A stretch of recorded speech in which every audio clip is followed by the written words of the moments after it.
हरे कृष्णा। तो आज हम लघु सिद्धांत के तीसरे दिन का कक्षा हो रहा है। इसमें आज हम प्रत्याहार बनाना सीखेंगे। तो गत कक्षायाम वयम पठितवान पठितवान क्या क्या पढ़े थे हम लोग। तो पिछले कक्षा में हमने हलंत्यम के बारे में पढ़ा था, 14 माहेश्वर सूत्रों के बारे में पढ़ा था, इत संज्ञा के बारे में पढ़ा था, और हमने तस्य लोपा के बारे में पढ़ा था, अदर्शनम लोपा के बारे में पढ़ा था। इस कक्षा में हम प्रत्याहार बनाने का सूत्र को पढ़ेंगे, जो जिससे प्रत्याहार बनता है। तो सूत्र है आदिर अंतेन सह ईता, यह सूत्र है। तो इस सूत्र का अगर हमें अर्थ जानना है तो हमें सूत्र के अंतर्गत आने वाले सभी शब्दों का जानना होगा। तो सबसे पहले इसमें आता है आदि, फिर आता है अंतेन, फिर आता है सह, फिर आता है ईता। 4 शब्द हैं इसमें, आदि, अंतेन, सह, ईता। ये 4 शब्दों को समझ गए तो हम सूत्र को समझ पाएंगे, सूत्र के अर्थ को समझ पाएंगे। तो इसमें अगर हम देखेंगे अंतिम में ईता आता है, ईता। तो अब हम जानते हैं कि ईता क्या होता है।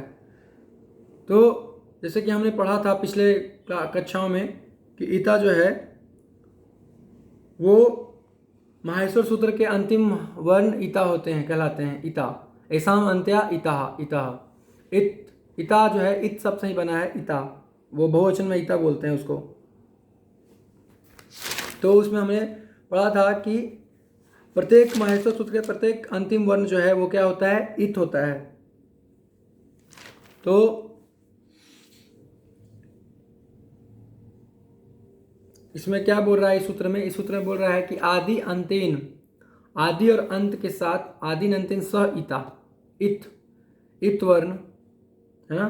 इत वर्ण अंतिम में हो और आदि में कोई भी वर्ण जोड़ के हम प्रत्याहार बना सकते हैं। जैसे कि मान लीजिए कि आपके पास 2 सीटर गाड़ी है, 2 सीटर गाड़ी है, तो उसमें एक सीट जो है रिजर्व रहेगा और एक सीट में कोई भी आके बैठ सकता है। एक आरक्षित रहेगा, एक नॉन रिजर्व रहेगा। उसी प्रकार से इसमें भी आपको एक अंतिम वर्ण जो है वो आपका फिक्स्ड है, इत वर्ण है, और जो आगे का वर्ण है, आदि वर्ण है, वो कोई भी वर्ण आप उठा के रख सकते हैं। उसी तरह से है प्रत्याहार। कई लोग पूछ रहे हैं प्रत्याहार का मतलब क्या हो सकता है। कई लोग सोच सकते हैं कि प्रत्याहार होता क्या है आखिर। तो प्रत्याहार मतलब शॉर्टकट। जैसे डॉक्टर का शॉर्टकट होता है डीआर लिखते हैं तो समझ जाते हैं कि डॉक्टर है। उसी प्रकार से प्रत्याहार का शॉर्टकट क्या है? प्रत्याहार का शॉर्टकट है, प्रत्याहार शॉर्टकट है ना। कोई बहुत सारे वर्णों को एक साथ बोलने के लिए प्रत्याहार बनाते हैं, प्रत्याहार से शॉर्ट हो जाता है चीजें। जैसे अण वर्ण है, अन प्रत्याहार है। अन प्रत्याहार में क्या है? अंतिम वर्ण न है और आगे है अन प्रत्याहार है। तो यहाँ पे बोलता है कि वृत्ति में लिखा है कि अंतेन ईता सह सहित आदि ही मध्य गणाम स्वस्य च संज्ञा स्यात्। कह रहा है कि अंत के साथ अंत के साथ आदि वर्ण को लगा के अंत इत के साथ आदि वर्ण को लगा के और मध्य गणाम स्वस्य च संज्ञा स्यात्। बोल रहा है कि जो अन प्रत्याहार, जैसे अन प्रत्याहार है तो इसमें अ ई उ न सब आता है।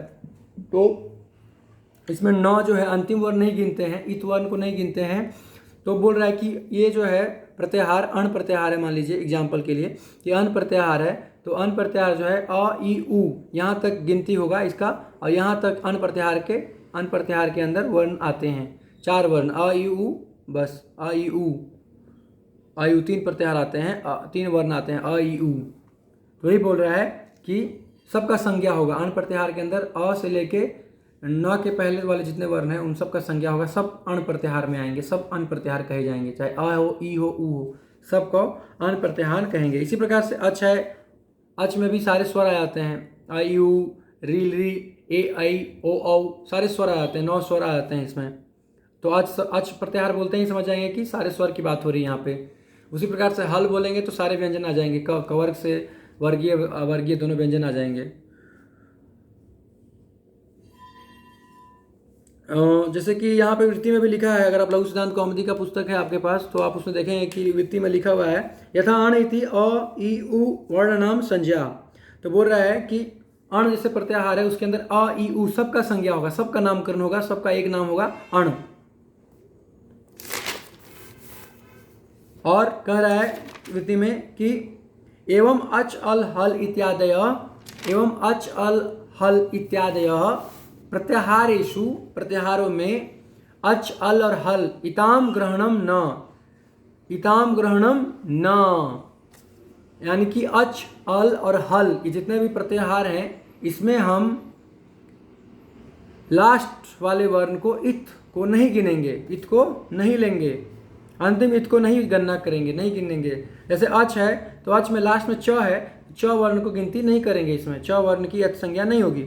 इसी प्रकार हल, ह से लेके ह के मध्य जितने आते हैं वर्ण उस सब का बोध कराएगा, लेकिन ल का नहीं कराएगा।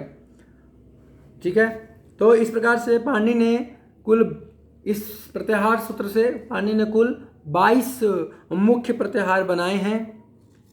कुछ और भी एक्सेप्शन है, अपवाद के रूप में है।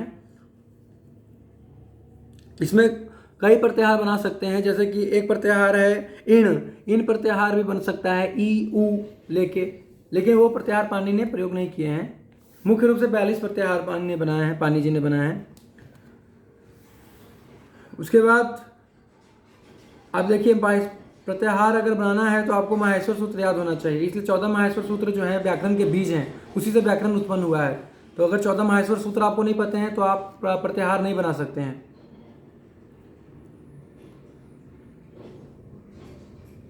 तो एक बार फिर से वृत्ति को पढ़ेंगे। वृत्ति में क्या लिखा हुआ है, आदि अंत्यन संहिता वृत्ति के में क्या लिखा हुआ है कि अंतेन इता स इता मध्यगणानाम स्वस्य च संज्ञा स्यात्, अंतेन इता स इता मध्यगणानाम स्वस्य च संज्ञा स्यात्, की अंतिम इत को छोड़ के बाकी सबका क्या होगा, संज्ञा होगा उस प्रत्याहार के अंतर्गत। इसी प्रकार अच हल हल इत्यादि, और अल प्रत्याहार में स्वर और व्यंजन दोनों आते हैं, हल में सिर्फ व्यंजन आते हैं और अच में स्वर आते हैं। तो इस प्रकार से पाणिनि जी ने या वृत्ति में जो भी लिखा है वरदराज जी ने, वो सारे मुख्य वर्णों को, मुख्य प्रत्याहारों को लिया है, जैसे स्वर और व्यंजन जो मुख्य प्रत्याहार हैं, 3 प्रमुख प्रत्याहार उनको लिया है। अब एक चीज़ और है इसमें जानने के लिए कि जो प्रत्याहार है उसमें एक अन्य आश्रय दोष है। क्या है, अन्य आश्रय दोष। इसमें क्या होता है, इसमें यह बात है कि आदि अंतेन सह इता, अगर ये सूत्र हम पढ़ेंगे तो इसमें जो है इता शब्द जो है इसका तो अर्थ पता ही नहीं है हमें। इसका अर्थ आदि अंत्यन संहिता सूत्र को ये नहीं पता है कि ईता का अर्थ क्या होता है। ईता का अर्थ कहाँ से आता है, हल अंत्यम से आता है। हल अंत्यम उपदेश हल अंत्यम इत से आता है, लेकिन हल अंत्यम को ये नहीं पता कि हल क्या होता है, क्योंकि प्रत्याहार तो बना ही नहीं है, प्रत्याहार नहीं बना है। अब प्रत्याहार को इत नहीं पता है, जब तक इत नहीं पता चलेगा तो प्रत्याहार नहीं बनेगा, और हल को जब तक प्रत्याहार नहीं बनेगा तब तक हल क्या है पता नहीं चलेगा। तो ये अन्य आश्रय दोष है, उसके बिना इसका उत्तर नहीं आ रहा है, इसके बिना इसका उत्तर नहीं आ रहा है।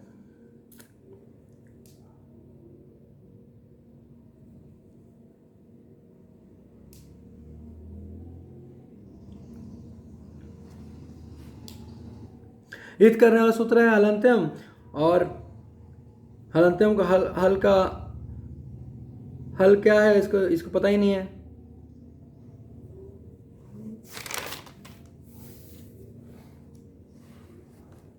ठीक है, तो ये क्या है, अन्य आश्रय दोष है।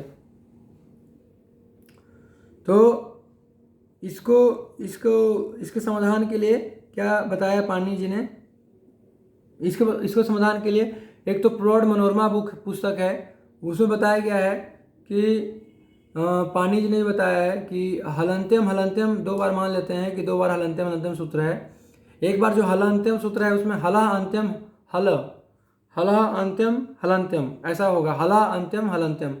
हल जो 14 माहेश्वर सूत्र है उसमें अंतिम वर्ण हल है, अंतिम सूत्र हल है, तो अंतिम सूत्र हल को ही हलंत्यम कह देते हैं। तो उसके हिसाब से ल वर्ण क्या हो गया, इत हो गया, है ना, ऐसा मानते इता, ल वर्ण इत हो गया, तो ल वर्ण इत मिल गया। तो अब हम आदि अंत्यन संहिता से जो सूत्र है आदि अंत्यन संहिता, उससे हम क्या करेंगे, ह और रट से ह ले लेंगे, तो हमें मिल गया व्यंजन वर्ण हल। उसके बाद हम दूसरा जो हलंत्यम सूत्र है उससे हमको हलंत्यम प्रत्याहार हल प्रत्याहार मिल गया, तो हम फिर उसमें हलंत्यम सूत्र से जो है अंतिम व्यंजन वर्ण जो है इत हो जाएगा, तो इत हमें पता चल गया, तो फिर हमें आदि अंत्यन संहिता भी पता चल गया, है ना। तो इसका समाधान यही है कि 2 बार मान लीजिए आप हलंत्यम हलंत्यम लिखा हुआ है। पहला जो हलंत्यम सूत्र है उसका अर्थ है हला अंत्यम हलंत्यम। हल जिसके अंत में, हल सूत्र जिसके अंत में है वो हलंत्यम है। हल सूत्र किसके अंत में है? 14 माहेश्वर सूत्रों में हल सूत्र सबसे अंतिम है, इसलिए उसका वो हलंत्यम हो जाएगा।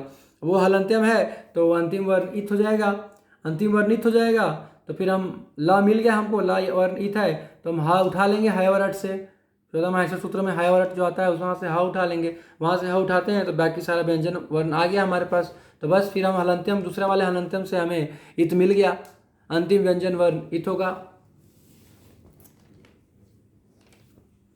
तो इस प्रकार से इसका समाधान ऐसा दिया जाता है। बाकी आप चाहें तो प्रौढ़ मनोरमा पुस्तक है, सिद्धांत कौमुदी के ऊपर लिखा हुआ है, उसको पढ़ सकते हैं। उसमें बहुत विशेष रूप से चर्चा किया गया है, बहुत विस्तार रूप से चर्चा किया गया है कि क्या होता है हलंत्यम और कैसे जो है इसका समाधान क्या है, अन्योन्य आश्रय दोष को कैसे हटाते हैं। हयवरट में अ केवल उच्चारणार्थ के लिए है ना। अब आता है हयवरट। हयवरट को हमने देखा था पिछले भी सूत्रों में, पिछले भी कक्षाओं में कि हयवरट जो है उसमें आ रहा है तो वो सिर्फ उच्चारण के लिए, हकार आदिशु अकार उच्चारणार्थ है ना। हकार आदि में अकार क्यों है? उच्चारणार्थ के लिए, उच्चारण के लिए। और र प्रत्याहार भी, र प्रत्याहार के बारे में देखा था हमने। लण सूत्र में अ जो है इस संज्ञक है, लण सूत्र में ल लण मध्य तुइत संज्ञका। मूल प्रत्याहार कितने हैं? 42। और 43वां भी माना जाता है, नम नाम के वार्तिक में लिखा हुआ है, नम नम करके प्रत्याहार है। और ईत का जो है, जो ईत का ईता कैसे बना? ईता जो है वो कैसे बना? वो तृतीया विभक्ति का ईता शब्द बनता है। ईत का तृतीया विभक्ति में ईता बनता है।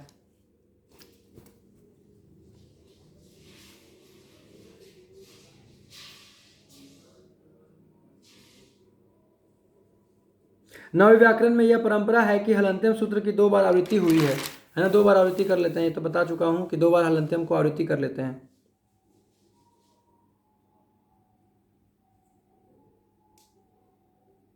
हल प्रत्याहार बन जाएगा, हयवरट से हा उठा लेंगे और ल वर्ण हमें मिल गया है, ईत वर्ण मिल गया तो बस हल प्रत्याहार बन जाएगा। उसके बाद फिर दूसरा हलंत्यम का अर्थ हो जाएगा उपदेश अवस्था में अंतिम हल इस संज्ञक होता है। उसके बाद अब पढ़ते हैं नया सूत्र। नया सूत्र है उकालो उझस्व दीर्घ प्लूतः। उकालो उझस्व दीर्घ प्लूतः, इसको अगर हम संधि विच्छेद करेंगे तो क्या आएगा? उकाल अच हरस्व दीर्घ प्लूतः। उकाल अच हरस्व दीर्घ प्लूतः। उकाल अच, उकाल अच स्वर वर्ण उ जो है वही, उसी का उच्चारण के अनुसार स्वर दीर्घ और प्लूत बनता है। ठीक है। सूत्र का अर्थ जानने के लिए हमने संधि विच्छेद किया। संधि विच्छेद करने से हम सूत्र का अर्थ सरलता से जान सकते हैं। उकाल अच ह्रस्व दीर्घ प्लूतः। ऊ क्यों लिया गया? ऊ इसलिए लिया गया क्योंकि ऊ का स्पष्ट उच्चारण होता है। ऊ को जो है स्पष्ट ध्वनि है, इसलिए ऊ को उदाहरण के रूप में लिया गया यहाँ पे स्वर वर्ण में। अ से भी स्पष्ट ध्वनि है ऊ। तो जब हम ऊ ऐसा बोलते हैं तो ह्रस्व स्वर हो गया, जब हम ऊ ऐसा बोलते हैं तो दीर्घ हो गया, और जब हम ऊ ऐसा बोलते हैं तो प्लुत हो गया। तो उच्चारण काल के अनुसार, उच्चारण करते समय कितना समय लगता है उस हिसाब से हम ह्रस्व दीर्घ प्लुत स्वर नामकरण करते हैं। जिस स्वर का उच्चारण ऊ लगेगा, ऊ के समान काल लगेगा, ऊ के समान काल का व्यय होगा तो उसमें ह्रस्व स्वर कहलाएगा वो। अगर उसमें ऊ दीर्घ ऊ के समान काल लगेगा, उच्चारण के समय लगेगा, हम उसमें दीर्घ स्वर कहेंगे। और अगर हमें प्लुत स्वर के समान उच्चारण काल लगेगा तो हम उस हिसाब से उच्चारण समय लगेगा तो उस समय से हम उसको प्लुत बोलेंगे। इसको एक मात्रा, दो मात्रा, बहुमात्रा भी बोलते हैं। एक पल, दो पल और बहुपल भी बोलते हैं। जैसे मुर्गे की आवाज़ है, मुर्गा जो है कैसे बोलता है? सुबह सुबह कू कू, फिर कू ऐसे बोलता है, कू कू, ऐसे ऐसे विस्तार करते जाता है ना। वृत्ति में लिखा है ऊश्च ऊश्च ऊश्च, है ना। तो अगर हम लघु सिद्धांत कौमुदी की वृत्ति को देखेंगे तो क्या लिखा हुआ है? ऊश्च ऊश्च ऊश्च, ऐसा लिखा हुआ है। फिर भानु शब्द का रूप भाणु भाणु भाणवः। अब यहाँ पे भाणु है भी भाणवः क्यों बन गया? तो भाणवः जो है वो कहाँ से बना? वो 3 बार ऊ का उच्चारण प्लुत प्लुत में 3 बार ऊ का उच्चारण हुआ तो भाणु बन गया। ऊ 3 बार आता है तो भाण वह बन जाता है। वह कैसे बनता है? तो अगर आपको सुबंत प्रकरण पता हो तो भाणु के साथ जस लगाते हैं, जस प्रत्यय लगाते हैं, फिर उसमें चिपटू से ज उड़ जाता है और अस बनता है और फिर स रुत्व विसर्ग से अ बन जाता है, तो बन जाता है ऊ प्लस अ, ऊ प्लस अ। अब उसमें संधि होगा तो संधि होने से क्या होगा? संधि होने से क्या होगा? वह बन जाएगा। ऊ और वो अ वह बन जाएगा, है ना? ऐसा हो जाता है।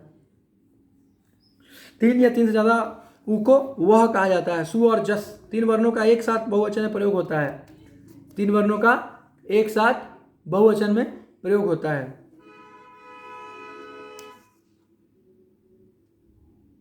समान रूप वाले शब्दों के एक से अधिक बार प्रयोग होने पर एक ही बार लिखा या बोला जाएगा। स्वरूपा नाम एक शेष एक विभक्तौ। एक विभक्ति में समान रूप का क्या होता है?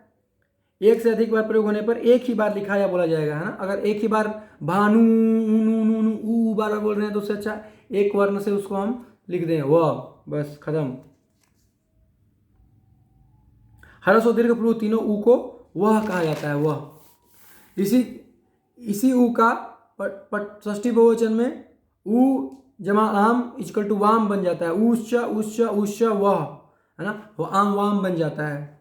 ह्रस्व ऊ के समान उच्चारण का लिए तो बता चुका हूं कि ह्रस्व ऊ समान कैसे हम कैटेगरी बनाएंगे ह्रस्व दीर्घ प्लूत का, तो उच्चारण के समय के अनुसार।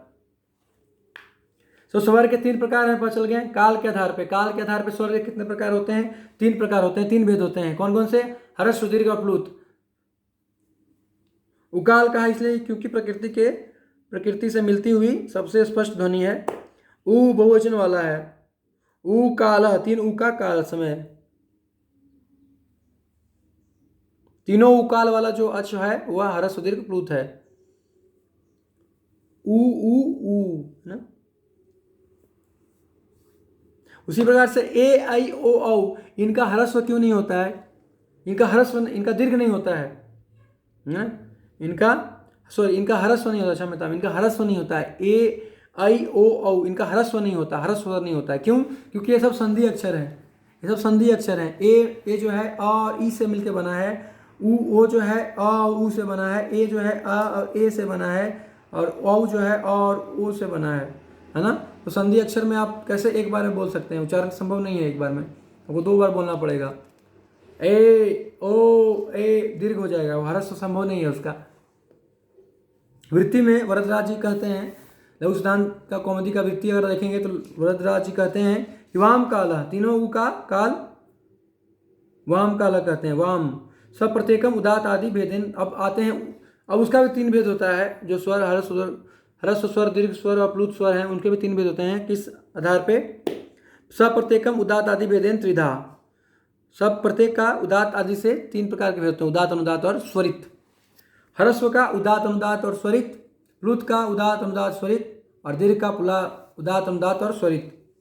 तीसरे स्वर के उच्चारण में एक में केवल काल ही महत्वपूर्ण नहीं है, बल्कि उच्चारण उच्च बोलता है तो उदात, नीचे ही बोलता है तो अनुदात और मध्य बोलता है तो स्वरित। जैसे इसका बहुत महत्व है स्वर का उच्चारण कैसे करते हैं इसका बहुत महत्व है। यदि आप एक महत्वपूर्ण श्लोक जानते होंगे कि इंद्र शत्रु विवर्धस्व, ऐसा एक श्लोक था। तो त्वष्टा ऋषि ने इंद्र को मारने के लिए एक राक्षस को उत्पन्न करना चाहते थे, यज्ञ कर रहे थे, तो उसमें उन्होंने इंद्र शत्रु विवर्धस्व उनको ये बोलना था, लेकिन उन्होंने क्या बोला? इंद्रश्चासौ शत्रु। बहुव्रीहि समास के जगह पे कर्मधारय समास हो गया, तो क्या हो गया? इंद्र रूपी शत्रु की वृद्धि होगी। जबकि करना क्या था? इंद्र शत्रु है जिसका उसकी वृद्धि हो, उस व्यक्ति की वृद्धि हो जिसका शत्रु इंद्र है, लेकिन हो क्या रहा है? इंद्र का वृद्धि हो गया। इंद्रश्चासौ शत्रु। सब प्रत्येक उदात आदि वेदन त्रिधा ना, ये तो हो चुका है। उच्चई उदाता, उदात उच्चई जिसको बोलते हैं वो उदात स्वर है, जिसका उच्चारण तालु आदि मुख से होता है। मुख में 8 उच्चारण स्थान है। मुख में 8 उच्चारण स्थान है। अष्टौ स्थानानि वर्णानाम उरः कंठ स्थिर शिरस्तया जिह्वा मूलम च दंतश्च नासिका कंठौ च तालु च। तो जीव मुख में 8 स्थान है ना? कंठ, सिर, जीवामूल, दंत, नासिका, ओष्ठ, तालु, उरह, है ना, मूर्धा, तो अनुदात किसको बोलते हैं? कर्ण, तालु आदि स्थानों के निचले भाग से जिस स्वर का उच्चारण होता है उसे अनुदात कहते हैं। नीचे भाग से, नीचे उदात्ता, नीचे अनुदात्ता। और समाहारा स्वरितः, समाहारा स्वरितः, दोनों के बीच में समाहार हो। कर्ण, तालु आदि स्थानों के मध्य भाग से जिस स्वर का उच्चारण होता है उसे स्वरित, उसे स्वरित कहते हैं, है ना, उसे स्वरित कहते हैं। तो इस प्रकार से हमने आज 2 सूत्र पढ़ा। पहला सूत्र था आदि अंतिम संहिता। इसका क्या होता है? आदि वर्ण अंतिम वर्ण लेंगे इत वर्ण, और आदि कोई भी वर्ण उठा लेंगे तो हमारे पास प्रत्याहार बन जाएगा। उस प्रत्याहार में पहला वर्ण और बीच के वर्ण का संज्ञा वही संज्ञा रहेगा जो प्रत्याहार का संज्ञा है। जैसे अण प्रत्याहार है तो अ ई उ, इन तीनों का अन संज्ञा कर देंगे। और दूसरा सूत्र आता है जो हमने पढ़ा उकालो, और इसमें प्रत्याहार में हमने दोष का निवारण किया। अन्य अन्य आश्रय दोष हो रहा था कि एक सूत्र दूसरे सूत्र पर निर्भर था। अन्य अन्य आश्रय दोष, आदि अंतिम संहिता जो सूत्र है वो हलंतिम सूत्र पर आश्रित था, और हलंतिम सूत्र जो है वो आदि अंतिम संहिता सूत्र पर आश्रित था। उसमें उसको इत नहीं पता था, इसको हलंतिम नहीं, हल नहीं पता था, हल प्रत्याहार नहीं पता था। तो दोनों ने क्या किया? हलंतिम ऐसा 2 बार मान लिया गया, और इससे जो है इस समाधान का, इस समस्या का निवारण हो पाया। उसके बाद हमने देखा कि उकालो उजस्व दीर्घ ह्रस्व दीर्घ प्लुतः, इसका क्या होता है कि स्वर को कैसे 3 भाग में विभाजित करते हैं, और फिर उसका 3 भाग में विभाजित कैसे करते हैं, ये भी हमने देखा। हमने देखा कि कैसे उकाल, उ के उच्चारण के काल के अनुसार जो है 3 प्रकार का भेद होता है। स्वर, ह्रस्व स्वर, दीर्घ स्वर और प्लुत स्वर, और उच्च, नीच और मध्य उच्चारण के आधार पे हमने 3 भेद बनाया। कौन कौन सा? उदात्त, अनुदात्त और स्वरित। तो इस प्रकार से हमने जो है आज हमने 2 सूत्र पढ़ा, प्रत्याहार सूत्र और स्वर के विभाजन के सूत्र हमने पढ़े। अब कल हम आगे स्वर के और भी भेद पढ़ेंगे। स्वर के 18 भेद होते हैं, जिसमें अभी हमने 9 भेद बना लिए हैं। ह्रस्व दीर्घ प्लुत, उदात्त, अनुदात्त, स्वरित, ऐसे 9 भेद बन गए हैं पूरे स्वर के। अब हम कल और आगे पढ़ेंगे इससे। हरे कृष्णा, धन्यवाद।